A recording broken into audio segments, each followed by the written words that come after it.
আজ এত টাকা কালেকশন করা হলো, কিছু মনে না করলে জানতে পারি আপনার হাদিয়া কত টাকা? ভাইরা আমার, আলহামদুলিল্লাহ, আল্লাহ শুকর। প্রথম কথা হলো যে ওয়াজ মাহফিলে বা দিনই কাজে, এমনি তো আমি ওয়াজ মাহফিলে যাই না। আপনাদের এলাকারই ভাই, কি নাম ওনার, হানিফ ভাই বোধহয়, হানিফ ভাই, উনি আমাদের অফিসে লোক পাঠাইছেন। তিনি বলতেছেন যে আমাদের অফিস থেকে লোক নাকি বলছে যে আমরা এই মাহফিল করব। এটা বহু কয়েক মাস আগের কথা, আমাদের মনে নাই। যেহেতু ভাই বলছেন, মুসলমান তো মিথ্যা বলবে না, তাহলে হয়তো আমাদের কেউ বলছে।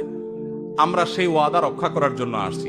আসার ক্ষেত্রে আমি হানিফ ভাইকে আমার অফিস থেকে শর্ত দিয়ে দিছি যে মাহফিল করার পর আমাকে কোনো টাকা পয়সা, কোনো হাদিয়া দিবেন না, এই শর্তে আমি আসতে পারি। আলহামদুলিল্লাহ, ওনার সাথে আমার চুক্তি হয়েছে হানিফ সাহেবের কাছে, আমি খাবো না, কোনো হাদিয়াও নেব না। আলহামদুলিল্লাহ, আমি এখানে খানাও খাই নাই, হাদিয়াও নেব না, ইনশাল্লাহ চুক্তি করেই আমি আসছি।